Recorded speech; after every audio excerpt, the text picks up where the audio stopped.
Bien, vamos empezando, ¿sí? Ustedes cualquier duda que tengan, avísenme, abren el micrófono nomás o lo escriben por chat y los contesto. Hoy vamos a tratar de ver dos temas, que sería Chagas y paludismo o malaria, que son temas, la verdad que muy importantes porque, a ver, aunque en el caso de malaria no seamos zona endémica, Chagas sí. Así que deje ingresar a unos chicos. Bien. Así que es un tema que exige un estudio porque son endémicas, así que hay que pensarlo siempre. Cuando uno presenta los síntomas, ya vamos a ver en el caso de la madre, cuando tiene el hijo, el control prenatal, hay que verlo también porque es importante la transmisión congénita. Así que de todo eso vamos a hablar un poquito. Chagas le pusieron el nombre a la enfermedad por un médico, un científico de Brasil que estaba estudiando malaria. Fíjense la casualidad de los dos temas de hoy. Estaba estudiando malaria en una zona endémica y se dio cuenta que había un insecto que también podría transmitir otro tipo de enfermedad y empezó a estudiarlo, abrió su intestino en un microscopio y se dio cuenta que había un protozoo que estaba adentro y al estudiar otros pacientes descubrió el mismo protozoo en la sangre. Y así fue como empezó a desarrollar toda la enfermedad que hoy lleva su nombre. Eh, Así que bueno, empecemos.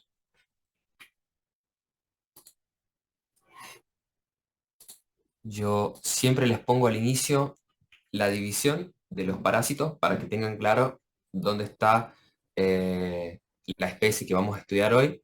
Y si separamos los parásitos en uni y pluricelulares, dentro de los unicelulares, que son los que nos toca en el día de hoy, tenemos los protozoos, o también conocidos como protozoarios. Esos protozoarios nosotros los vamos a clasificar por el lugar donde producen la enfermedad, ¿sí? Así que tenemos protozoos intestinales que van a producir la infección a nivel del tracto gastrointestinal, como es el ejemplo de Giardia lamblia, por ejemplo, entamoeba histolítica, que cursan más que nada eh, Recording in con progress. una diarrea y problemas gastrointestinales. También están los urogenitales, de los cuales el principal que estudiamos es Trichomona vaginalis, y los hemotisulares, que hoy básicamente van a ser los que más vamos a hablar, porque tanto Chagas como malaria hacen parte de este grupo. Bien, y hemo viene de sangre, justamente, tisulares de tejidos, así que imagínense, van a ser protozoarios que van a viajar por los tejidos, que van a viajar por la sangre. Y el diagnóstico directo, si yo hablo de un diagnóstico en el cual voy a observar el parásito en una muestra, va a ser más que nada la toma de muestra va a ser sangre, porque el parásito acá está viajando, ¿sí? E ingresa al organismo y viaja por la sangre, infecta los tejidos y dependiendo del tejido donde infecte va a producir clínicas diferentes. Bien. Ya después, los otros que tenemos también son los pluricelulares, de los cuales, bueno, ya he hablado en otras clases, pero los pongo acá para que hagan un repasito. Están los nematodos, ¿sí? Como Ascaris lumbricoides, que era cilíndrico, los platelmintos, que son los aplanados, dentro de los cuales tenemos a los que tienen segmentos, como la tenia, ¿sí? Y son los cestodos, y los que tienen formato de hoja, los trematodos, como la fasciola hepática. Y nos faltarían también por ver a los artrópodos. Pero bueno, hoy vamos con Chagas y con malaria paludismo, que son dos enfermedades producidas por protozoos hemotisulares, protozoos que van a viajar por la sangre. De los protozoos hemotisulares tenemos a las amebas de vida libre, ¿sí? Naegleria y Acanthamoeba, que producían infecciones más que nada, Naegleria, conocida como ameba come cerebro, producía una infección a nivel del sistema nervioso central, y Acanthamoeba una infección a nivel ocular, más que nada. Eh, Leishmaniasis, que ya la vimos, producida por Leishmania, que tenía un vector que era el mosquito, que podría producir una forma cutánea, una forma visceral y también podría llegar a viajar por la sangre. Y hoy vemos Chagas y malaria. Nos quedaría para otro día toxoplasmosis. Pero bueno, hablando de Chagas, al inicio, su especie sería Trypanosoma cruzi. Acá no hay que confundir, ¿no?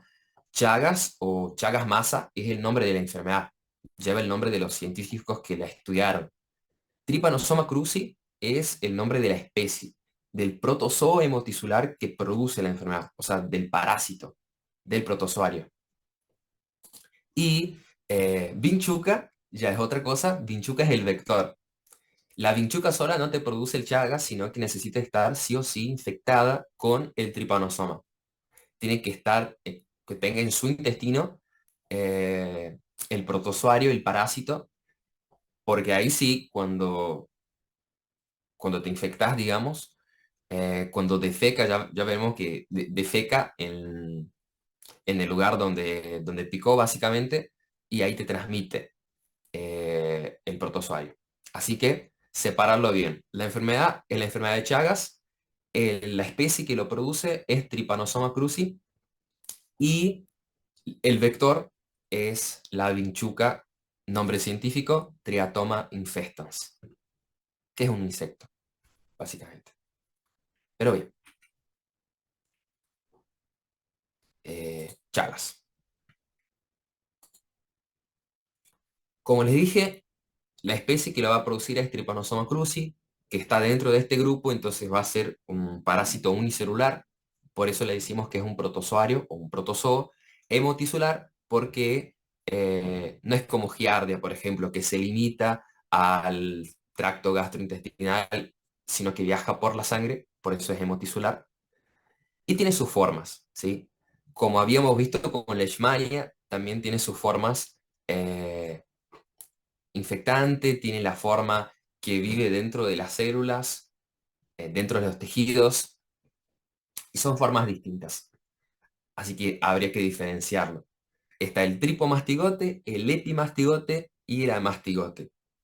Yo cuando les digo cualquiera una de las tres, me estoy refiriendo a la misma especie. Lo que cambia acá son formas de vida del mismo parásito, ¿sí? Formas que el parásito tiene para sobrevivir en el lugar donde está. El ciclo va a ser indirecto. Indirecto o heteroxeno significa que nosotros vamos a tener más de un huésped o más de un hospedero. No es solamente el ser humano, sino que también participan otros hospederos como la vinchuca, incluso otros mamíferos también. El hospedero u huésped definitivo va a ser el ser humano y el intermediario va a ser el insecto, que es la vinchuca. Acá les puse la vinchuca, como se ve un dibujito del insecto, que su nombre científico sería Triatoma infestans. Importante decir que el proceso de inoculación no es por la picadura de la vinchuca, sino que es por las heces, ¿sí? Trypanosoma cruzi, que es el parásito, no está en las glándulas salivales, no está en la boca, está en el intestino medio y posterior, o sea que va a salir por las heces. Cuando la vinchuca defeca, en sus heces sale el parásito y así que cuando prácticamente nos pica, también da la vuelta y defeca y ahí pone el parásito. Y nosotros lo que hacemos es nos rascamos por la inflamación y por estar molesto y al rascarnos le ayudamos a que nos inocule el parásito, ¿sí? Eso le decimos como autoinoculación. Aquí les puse una imagen. Fíjense Como primero, la vinchuca pica la piel, ¿sí? Es hematófaga, que significa que es hematófaga, significa que se alimenta de sangre, ¿sí? Y nocturna, actúa más que nada por la noche. Entonces, generalmente los pacientes cuando son picados por una vinchuca están durmiendo, no se dan cuenta que la tienen ahí. Después que pica, fíjense que en el momento que pica no te transmite el parásito, el protozoario, porque no lo tiene en la boca, no lo tiene en la saliva. Lo que pasa es que ella se da la vuelta y en el mismo lugar donde te picó, defeca. Y cuando defeca, como el parásito estaba dentro de su intestino, dentro de la parte posterior de su intestino, eh, lo deposita junto al parásito también.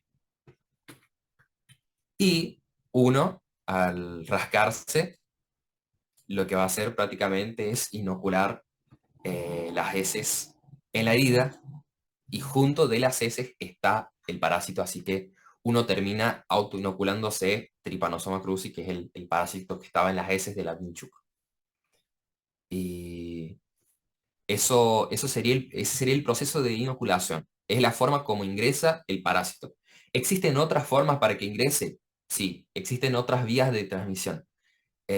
Incluso hoy se ha visto que en Argentina, por ejemplo, la más común no es la inoculación por la vinchuca, por la autoinoculación, digamos, sino que es la congénita, la que pasa de madre a hijo. Hoy se ha visto que en el país esa es la más común. Pero bueno, para que el ciclo siga se necesita más de un hospedero, así que ese sería el proceso por el cual el parásito que está dentro del intestino de la vinchuca nos infecta a nosotros. La vinchuca viene, te pica, da la vuelta, defeca, deposita el parásito, uno se rasca y puede ser que ni siquiera se dé cuenta porque está durmiendo. Acuérdense que es un hematófago nocturno, entonces actúa más que nada por la noche y al rascarse ingresa el parásito. Así que bien, ese sería el proceso de inoculación. Ya una vez que ingrese, vamos a tener el ciclo biológico de Trypanosoma cruzi. Los principales hospederos de los cuales vamos a hablar acá es el ser humano y la vinchuca. ¿Hay más? Sí, hay más. Hay otros mamíferos que también podrían ser infectados, pero lo que nos interesa más que nada acá es la parte del ser humano y el principal hospedero intermediario que es el insecto, la vinchuca, el Triatoma infestans. Así que veremos cómo actúa el parásito, cómo ingresa y las formas que tiene para sobrevivir en el entorno dentro del cuerpo y cómo va a cambiar de forma para terminar y hacer todo su ciclo completo. Bien, así que ponele que tenemos un paciente, un ser humano que vive en una zona rural, en una casa de barro, de adobe, con el techo de paja, algo que bueno, esté expuesto a insectos, como por ejemplo la vinchuca. Y bueno, ella ingresa por la noche, le pica, saca su sangre, da la vuelta, defeca y al defecar deposita junto a sus heces el parásito que lo tenía dentro de su intestino. Fíjense que acá en la imagen yo les puse ahí. Ahí está el parásito, esperando para que defeque para ser depositado junto con las heces. Así que bueno, defeca y uno se rasca. Al rascarse, autoinoculamos sin saber al parásito. Y el parásito ingresa con una forma específica, que es la forma de tripomastigote metacíclico, ¿sí? Esa es la forma que nosotros le vamos a llamar infectante. Es la forma que nos infecta. Porque el parásito puede tomar varias formas. Hay formas más circulares, hay forma con flagelos, sin flagelos, pero esa forma, que es el tripomastigote metacíclico, es la forma por la cual ingresa, entonces es la forma que nos infecta a nosotros, es la forma infectante. Bueno, uno se rasca, introduce por heridas o por la piel, introduce el tripomastigote metacíclico y ese tripomastigote metacíclico empieza a viajar por la sangre. Viaja por la sangre y infecta células. infecta varios tipos de células que encuentra viajando por la sangre y cuando las infecta ingresa a la célula y fíjense que cuando ingresa toma una forma distinta de la que tenía antes, una forma como redondeada, como oval, ¿sí? Ya no tiene la forma que tenía de infectar, sino que toma esa forma redondeada que nosotros les vamos a decir amastigote. Que si ustedes se acuerdan, en leishmaniasis era la misma forma intracelular, también le decíamos amastigote. Bueno, acá es lo mismo. La forma intracelular del tripanosoma es amastigote. Así que, listo. En un primer momento ingresa por autoinoculación el tripomastigote. Si quieren ser más específicos, el tripomastigote metacíclico y invade las células de una así. Y cuando entra a la célula, ya no le decimos tripomastigote porque está redondeado, está intracelular. Entonces, a esa forma le vamos a decir amastigote. Y bueno, por supuesto que no va a invadir una célula y quedarse ahí nomás. Invade otras. ¿Y cuál es la forma que tiene de invadir otras? Bueno, se multiplica dentro de la célula intracelularmente hasta que llega un momento que explota la célula y salen varios parásitos a la circulación otra vez y cuando salen a la circulación toman la forma de tripomastigotes. Así que ustedes fíjense que tripanosoma tiene una forma de quedarse dentro de casa, dentro de la célula, quietito, y una forma de viajar por la sangre. La forma que tiene de viajar es el tripomastigote.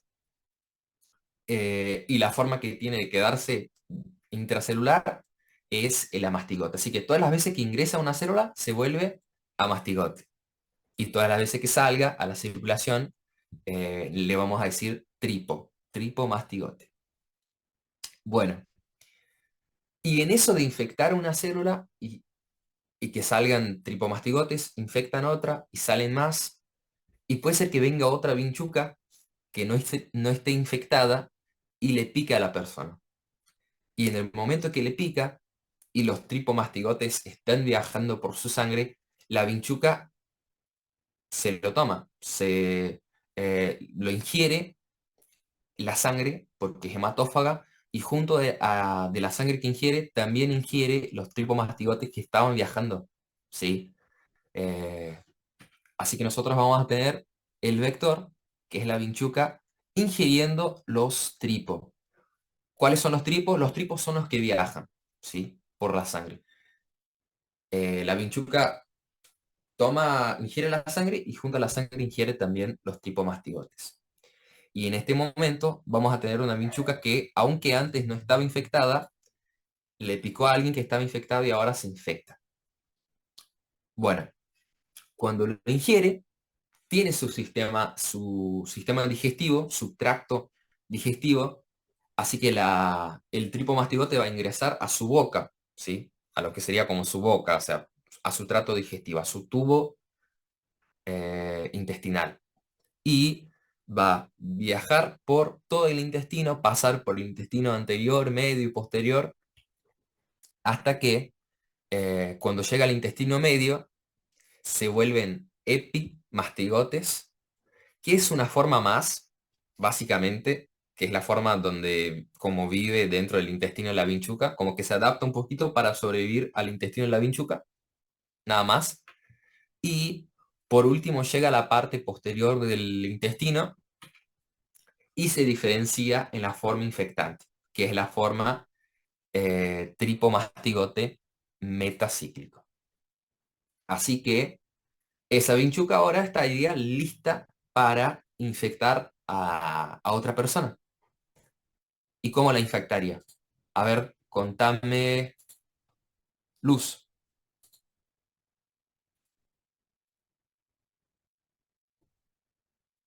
¿Sería de la forma de tipo mastigote? Por la forma de tripomastigote, justamente. La vinchuca entonces lo que haría es eh, picar a otra persona que no esté infectada, le pica, le saca la sangre, da la vuelta, defeca y al defecar deposita, como bien dijo Luz, los tripomastigotes. Y nosotros nos rascamos y le ayudamos a que ingrese a nuestra circulación.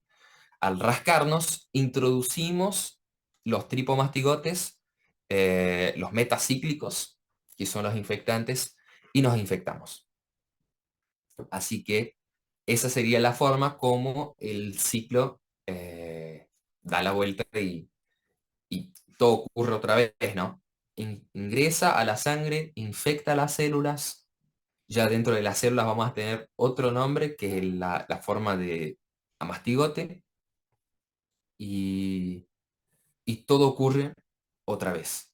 Rompe las células, liberan los tripos, la vinchuca ingiere los tripos y el ciclo sigue. El ciclo sigue.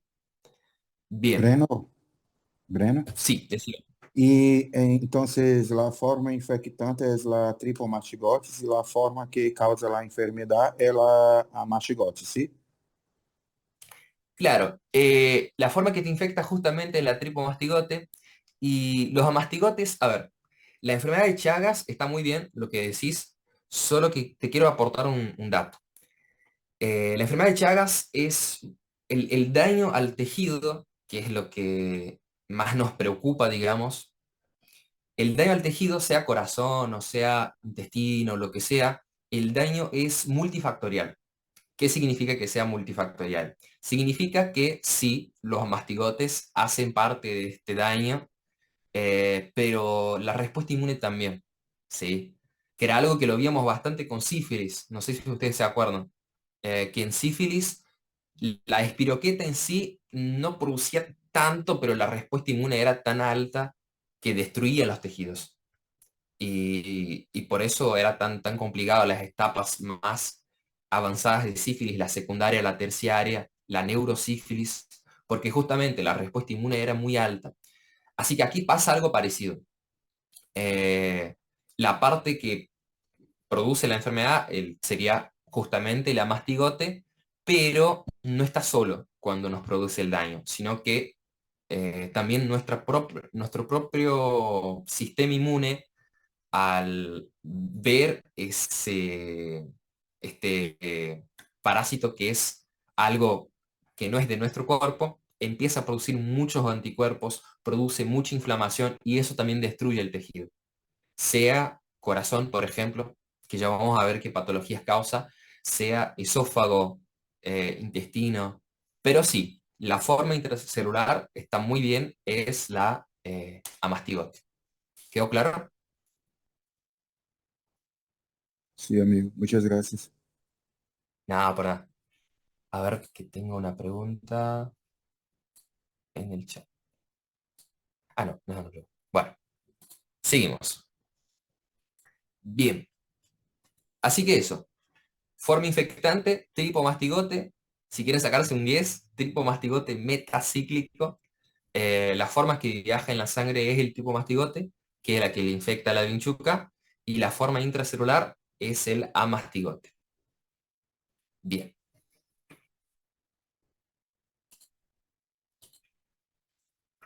La infección se contiene parcialmente gracias a la respuesta inmune, pero el parásito puede permanecer en estado latente eh, por años, ¿sí?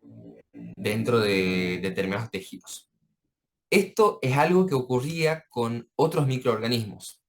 Por ejemplo, ustedes no lo vieron todavía, ya lo van a ver en la tercera era, el virus del herpes es un virus que puede estar latente dentro de un tejido por varios años y reactivar cuando alguien tiene una baja en el sistema inmune o algo del estilo. También habíamos visto el Mycobacterium tuberculosis, que era una bacteria que nosotros veíamos que, bueno, una gran parte de la población está infectada con tuberculosis, pero no todos presentan síntomas justamente porque la bacteria está ahí latente dentro del pulmón y no va a producir enfermedad hasta que llega un momento que la persona se inmunodeprima.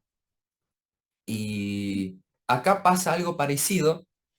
El parásito, Trypanosoma cruzi, infectaba muchas células, ¿no?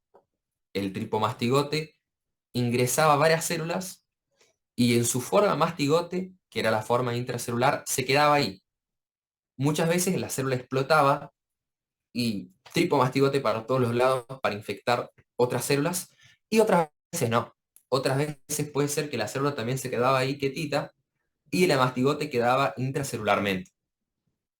En un primer momento, que es el momento agudo de la enfermedad, nosotros tenemos el parásito viajando por la sangre.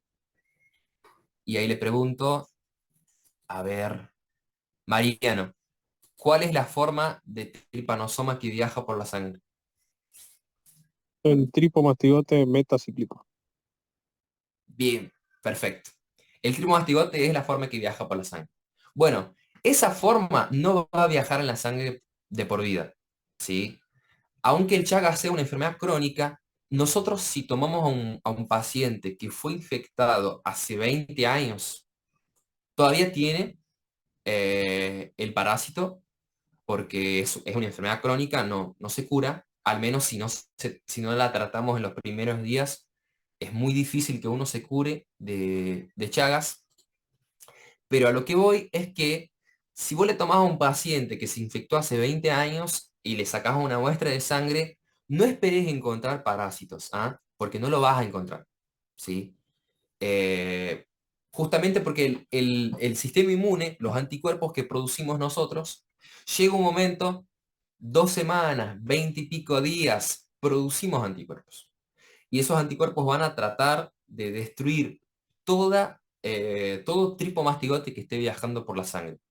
Nuestras células del sistema inmune, nuestros leucocitos, van a tratar de fagocitar, de destruir, van a utilizar el sistema de complemento, lo que sea, para sacar eso de la sangre.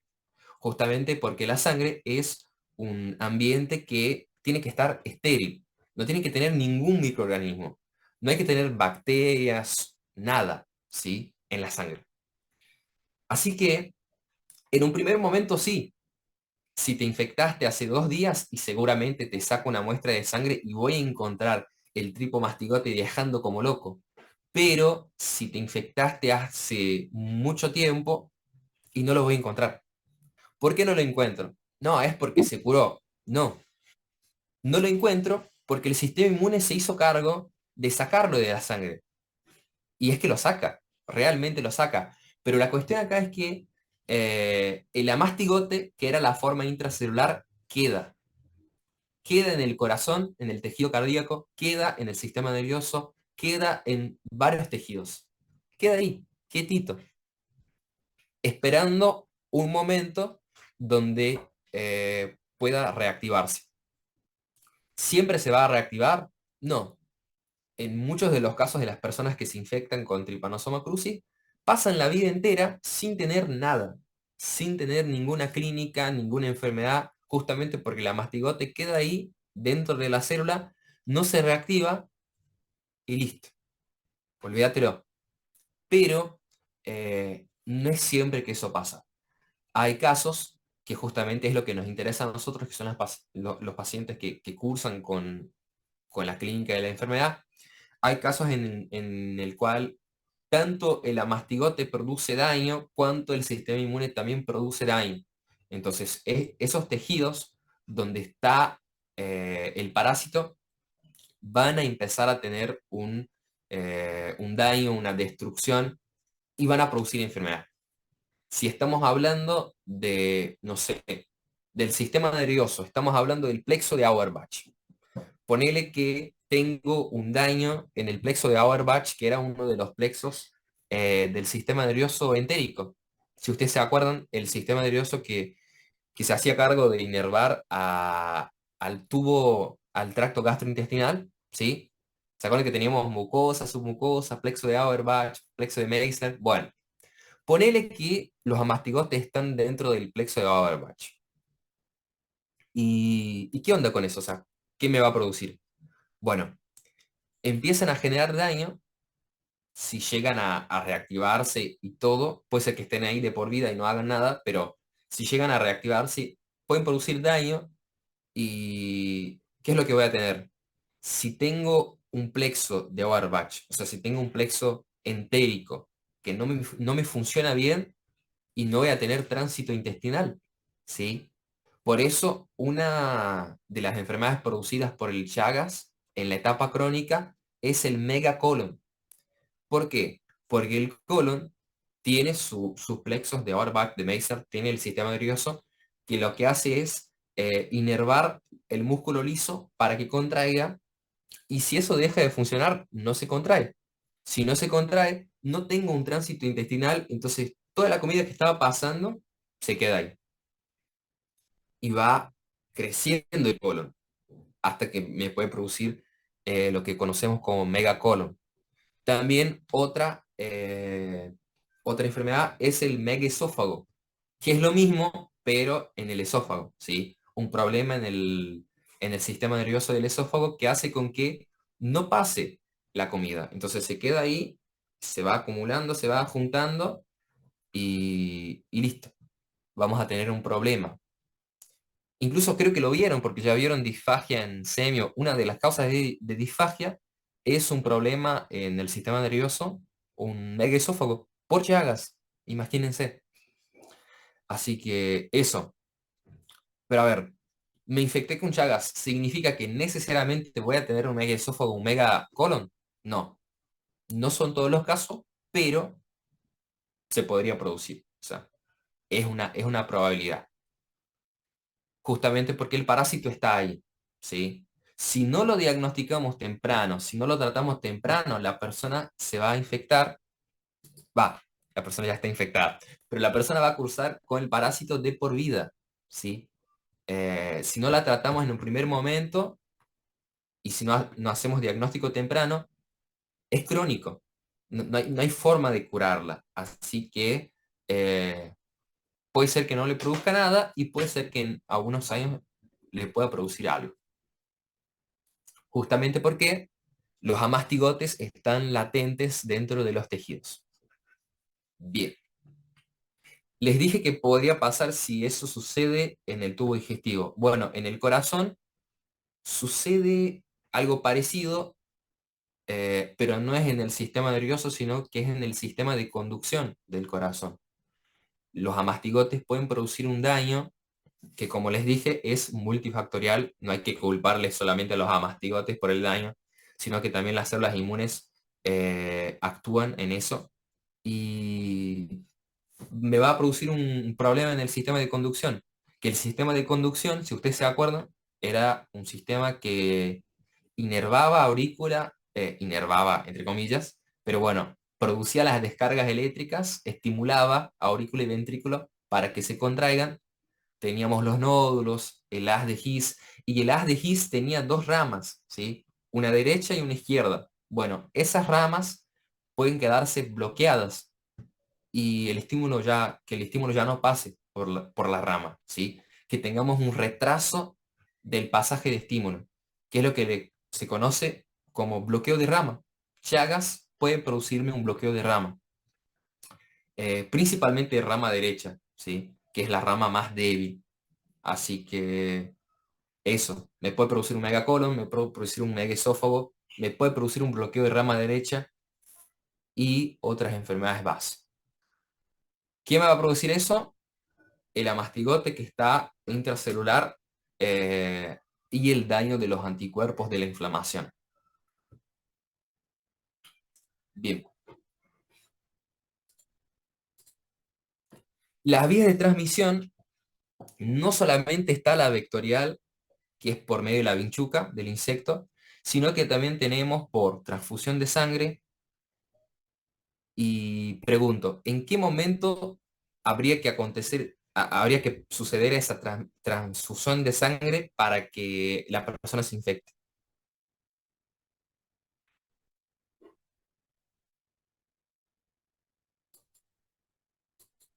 De vuelta a la pregunta.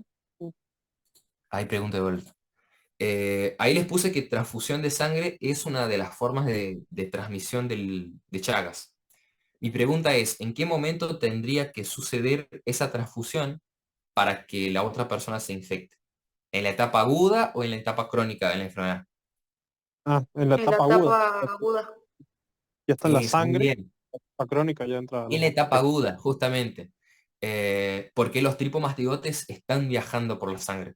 Entonces, si yo me hago una transfusión de sangre y no hice correctamente la serología, los estudios, y le puedo infectar a otro, si tengo en una etapa aguda el tripomastigote viajando en mi sangre, le puedo infectar a otra persona. La congénita, porque puede atravesar la placenta, y también fíjense que tendré que estar en una etapa aguda para que atraviese la placenta, justamente porque los tripomastigotes son los que viajan por la sangre y podrían atravesar los vasos sanguíneos umbilicales y trasplantes. Por el mismo motivo, ¿no? Porque con el trasplante también pueden venir células que están dentro de ese órgano que están infectadas. Así que por eso es importante todos los estudios para las personas que donan y para las personas que reciben, para que no haya ningún problema. Las más importantes hoy es la congénita, que incluso es la razón por la cual ustedes van a ver que todas las embarazadas en los 3 trimestres del embarazo se hacen estudios y uno de los estudios es Chagas, ¿sí? Sí o sí tienen que hacer el control porque, para que no se produzca la transmisión al nene. Bueno, factores epidemiológicos que nos importan en este caso serían los pacientes que viven en una zona campesina, en una zona rural, justamente porque el vector, que es la vinchuca, es más común en zonas de campo. El hecho de vivir en casas precarias también, con adobe, con techo de paja, con barro, justamente porque al insecto le gustan esos ambientes. La falta de control vectorial y embarazadas infectadas que no hacen control y al no hacerse el control no se diagnostican y no se tratan. También podrían infectar a los hijos y transmitir la enfermedad de Chagas. Bien, yo les hablé más que nada de la fase crónica, que es la fase donde el parásito ya está dentro de los tejidos y está produciendo ese daño multifactorial. Pero también hay una fase aguda, cuando la vinchuca te pica, defeca y te autoinoculás el tripomastigote metacíclico. Muchas veces, algunas veces cursás asintomático, pero muchas veces cursás con algunos síntomas que estaría buenísimo que nosotros tengamos una mirada clínica y eficiente en este caso, porque si diagnosticamos a estas personas en una etapa temprana, estaría de 10. ¿Por qué estaría de 10 diagnosticarlos lo más rápido posible? Para que no tengan la clínica de fase crónica y para que sigan el tratamiento en la fase aguda Justamente, que en la para, sangre y con un eh, antiparasitario. Pues, sí, sí, justamente, para que no pasen a la fase crónica, que ya es una fase donde no la podemos curar. Acuérdense que la fase crónica no se puede curar el Chagas, ya está. O sea, le podemos disminuir los síntomas, tratar de ayudarle al paciente, pero cura no existe. Eh, Esa es una razón. Y la otra razón es que no infecte a otras personas, ¿sí? Si es una embarazada, que no le pase al hijo la infección. Y si vive en una zona campesina, que no le pique una vinchuca y se infecte la vinchuca, llevando la enfermedad a otras personas. Así que estaría de 10 que nosotros lo podamos diagnosticar rápido, en los primeros días.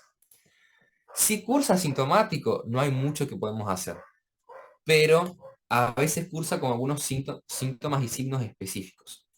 Por ejemplo, este signo, que es el signo de Romaña Massa. Massa fue otro científico de Argentina que también tuvo mucho que ver con el desarrollo de lo que sabemos hoy sobre la enfermedad. Así que el signo está descrito que es un edema bipalpebral unilateral. Fíjense que yo tengo enematizado las dos pálpebras, ¿sí? La superior y la inferior, de un lado solamente, con adenopatía preauricular, o sea, en los ganglios linfáticos preauriculares los voy a tener inflamados, ¿sí? Ese signo es muy común en un paciente que está infectado con Chagas. ¿Cuándo lo voy a pensar? Y había que llevar los factores epidemiológicos en cuenta, así que habría que preguntar, ¿usted dónde vive? ¿Qué tipo de habitación? ¿Qué tipo de casa? ¿Cómo es tu moradía? ¿Vive en el campo? ¿Vive en la ciudad? Y eso. Eh, pero este signo es un signo bien específico que se ha estudiado un montón. Y eso, es el edema de las dos pálpebras de un lado solamente. También Sim. está el llagoma de insulación, que es la inflamación en el sitio de la picadura. Así que donde la vinchuca le pica a la persona, en ese sitio se produce la inflamación y es eso que lo conocemos como llagoma. También puede producir fiebre, puede producir un malestar general. Lo importante de acá es que si yo lo agarro en la etapa aguda, en la fase aguda, tengo algo buenísimo para diagnóstico, que es el hecho que tenga una alta parasitemia. Parasitemia, emia de sangre, significa que hay muchos parásitos viajando por la sangre. Así que, ¿cómo podría diagnosticar este paciente? ¿Qué me dicen? Sacándole muestra de sangre. Justamente, le saco una muestra de sangre, lo puedo poner en un microscopio, hacer un frotis, una gota gruesa, mirarlo ahí, listo. Veo los eritrocitos y veo los parásitos. Y con eso puedo diagnosticar tranquilamente. Bueno, esa es la fase aguda. Después ya pasa a una fase indeterminada, donde cursa sin síntomas y generalmente no evoluciona a casos graves. En este caso voy a tener un oligoparasitemia, o sea que no tengo muchos parásitos viajando. No me sirve tanto la muestra de sangre para mirarla al microscopio, sino que lo que puedo hacer acá es hacer serología, buscar anticuerpos. Yo lo que voy a hacer es buscar anticuerpos contra Chagas. Y si la persona lo presenta, más vale que ya tuvo contacto en algún momento, ya se infectó con el parásito. Lo mismo en la fase crónica. En la fase crónica yo no voy a tener muchos parásitos viajando en la sangre, entonces el método diagnóstico acá es serología. ¿Sí? Acá en la China, serología. ¿Por qué? El parásito no lo voy a ver. No lo voy a ver porque está en su forma intracelular, a mastigote, dentro de los tejidos y no va a salir a la sangre porque yo tengo muchos anticuerpos que no lo dejan salir. Entonces, lo que me sirve para diagnosticar es buscar los anticuerpos, que es la serología. No todos los casos pasan a, a la afectación crónica, pero cuando eso ocurre, lo más común es la cardiomegalia, ¿sí? Los problemas cardíacos como el bloqueo de rama derecha, la miocarditis, la miocardiopatía dilatada, las megavísceras. Ya les hablé de mega esófago y de mega colon. Incluso acá les puse una imagen. Fíjense el tamaño del colon, justamente porque tiene un problema en el plexo, porque el plexo está dañado por el parásito y por la respuesta inmune. Y eso produce una baja en lo que es el tránsito intestinal. También se han visto casos en donde llegó a afectar el sistema nervioso, aunque no sea lo más común. Lo más común es la cardiomegalia y el megaesófago y megacolon. Y bueno, acá, como les dije, diagnóstico, serología, porque el parásito no va a estar viajando por la sangre. Bien, si hablamos del diagnóstico de Chagas, nosotros no le puse acá, pero les puse antes, usted siempre en cualquier diagnóstico lo que va a la cabeza, clínica y epidemiología. Para todo lo que es el estudio de las infecciones, es muy importante la clínica y la epidemiología. Así que paciente que es de una zona campesina, paciente que vive en una vivienda precaria, me importa conocer esos detalles porque es algo que yo voy a pensar, bueno, ese paciente puede tener un riesgo de tener Chagas. Y eso, clínica, epidemiología, muy importante. Ya después que yo tenga la clínica y epidemiología, voy por el diagnóstico microbiológico, que acá vamos a tener dos casos que estén en la fase aguda o que estén en la fase indeterminada y crónica. Si está en la aguda, de 10 puedo sacar una muestra de sangre, hacer una gota gruesa o un extendido, ¿qué sería la gota gruesa? Los explico.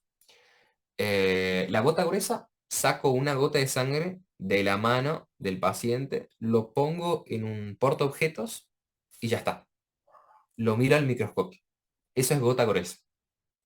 Ya después la gota fina o el frotis es cuando a esa gota yo la desparramo sobre el portaobjetos en una camada más fina para poder ver mejor las estructuras intracelulares y demás.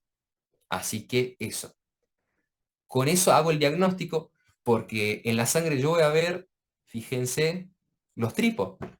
Ahí están los tripomastigotes viajando por la sangre del paciente. Así que con esto puedo diagnosticar. También está la reacción de cadena de la polimerasa, pero la que va de cabeza es la gota gruesa, el extendido hemático. Que lo ponga en un portaobjetos, ya está. O sea, mucho más barato, mucho más simple, mucho más rápido. Y con eso puedo diagnosticar. ¿Cómo voy a llegar a esto? Con clínica y con epidemiología, porque si no, no hay forma, ¿sí? No lo voy a pensar, tengo que tener la clínica y la epidemiología antes. Y ya si el paciente está en una fase crónica o una fase indeterminada, yo no voy a poder hacer la gota gruesa porque, a ver, lo puedo hacer, sí, pero no me sirve porque el tripomastigote ya no está viajando por la sangre. Entonces no lo voy a encontrar, no lo voy a ver. Lo que me sirve acá es buscar anticuerpos. Puedo utilizar varias técnicas, ELISA, la inmunofluorescencia, la hemaglutinación, varias formas puedo utilizar para encontrar esos anticuerpos, pero que quede claro que necesito dos pruebas positivas para diagnosticar. Así que con dos pruebas positivas ya puedo decir que el paciente está diagnosticado. Un caso más que hay que darle atención es el caso del recién nacido. Yo tengo una madre que viene y me dice, ¿sabes qué? No hice el control. Durante todos los trimestres de la gestación no hice el control y bueno, ahora nació mi nene y tengo miedo que tenga Chagas o tiene algún síntoma o qué sé yo, yo fui diagnosticada con Chagas, entonces no sé si podrá haber atravesado la placenta, haberlo infectado. Bueno, ¿cómo hago el diagnóstico del recién nacido? Hay varios criterios diagnósticos. Si ustedes lo buscan en internet van a encontrar una banda. Incluso yo en mi cuaderno tenía como dos, tres diferentes. Pero los que yo les voy a poner acá, el que yo les voy a poner acá es muy simple, rápido, y es el del Ministerio de Salud de Argentina. Así que contra este no hay ley. ¿Qué es lo que tengo que hacer? En un primer momento, cuando tengo el nene recién nacido, yo le hago un microhematocrito. El microhematocrito es sacarle la sangre y en este caso no le voy a hacer la gota gruesa, no le voy a hacer el extendido hemático, sino que lo voy a centrifugar y después lo voy a poner para verlo al microscopio. Entonces le añado un paso más. Por eso le decimos microhematocrito. Le centrifugo y solamente después de centrifugarlo miro al microscopio para ver con más detalles, ser más sensible y específico. Bueno, hago el microhematocrito con sangre, con la sangre del recién nacido y si me sale positivo, tratamiento. Ya está, le trato. Si me sale negativo, yo tengo que hacerle serología a partir de los 10 meses. O sea que espero, le digo a la madre que venga en 10 meses para hacerle la serología. Importante que tengo que hacerle, como les dije en la fase crónica, serología son 2 técnicas para diagnosticar. Con una no me da, necesito 2 mínimo. Así que si yo le hago el microhematocrito en un primer momento y no me sale reactivo, y digo, bueno, ¿no está infectado? No, hay que esperar. Espero 10 meses, le digo a la madre que vuelva y que traiga el nene y a los 10 meses le hago las 2 técnicas serológicas y bueno, si me sale positiva, hago tratamiento y si me sale negativa, ya está, lo puedo descartar. Si quieren, después les paso el archivo, pero tranquilamente lo pueden encontrar en internet. Se llama Algoritmo Diagnóstico para Enfermedades Perinatales, Ministerio de Salud de Argentina 2025. También está el de 2024. Yo la verdad que en la parte de Chagas no he visto muchas diferencias, así que si tienen el de 2024 es prácticamente lo mismo, pero el de 2025 está en internet, se encuentra tranquilamente. Pero bueno, en pocas palabras es esto. Microhematocrito al recién nacido, me salió positivo, lo trato. Me salió negativo, volví en 10 meses. Vamos a hacer la serología. Vuelve en 10 meses. Le hago la serología, las 2 técnicas. Ponele que me sale positiva una y negativa la otra. Y hago una tercera. Hago una tercera para ver qué onda. Si me salen 2 positivas, ya está. Lo trato. Y si me sale negativo, ya puedo descartar y mandarle a la casa tranquila y decirle que el hijo no tiene llagas. ¿Sí? Ese sería el algoritmo diagnóstico para los recién nacidos. Pregunta de examen. Así que sépanlo bien a esto. ¿El Bueno, microhematocrito es una prueba de sangre al recién nacido o cómo es? claro, le sacás sangre y lo centrifugas y después lo pones al microscopio y si llega a estar infectado en la fase aguda, vas a ver esto, que son los tripomastigotes viajando por la sangre. Pero puede ser que no esté, puede ser que ya estén dentro de los tejidos, entonces vos le decís a la madre que vuelva en 10 meses y le haces la serología. Si las 2 pruebas te salen negativas, ya está, lo descartaste. Bien, ¿Se entiende? Y otra pregunta. sí, em, ¿La fase crónica se da por una inmunodeficiencia o se puede dar sin no tener una necesariamente. deficiencia?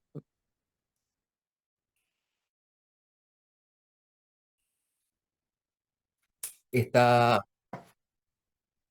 está muy buena la pregunta, Mariano. No necesariamente un paciente puede ser inmunocompetente y aún así ocurrir en la fase crónica con una cardiomegalia por Chagas, con un megacolon, con megaesófago, ¿sí? No es como la tuberculosis, por ejemplo, porque habíamos visto que en la tuberculosis uno se inmunodeprimía, como era el caso de los pacientes con SIDA, eh, y ahí tenían recién la infección, la reactivación del micobacterio. Bueno, acá no, acá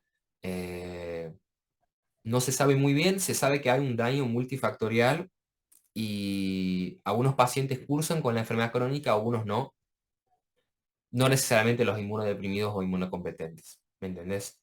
Así que eso. Cualquier uno que esté infectado con Chagas podría llegar a cursar con la enfermedad en algún momento. Y podría llegar a no cursar. O sea, es relativo. A eso es. Bueno, ¿se entendió? ¿Qué me dicen ustedes? Sí, se entendió.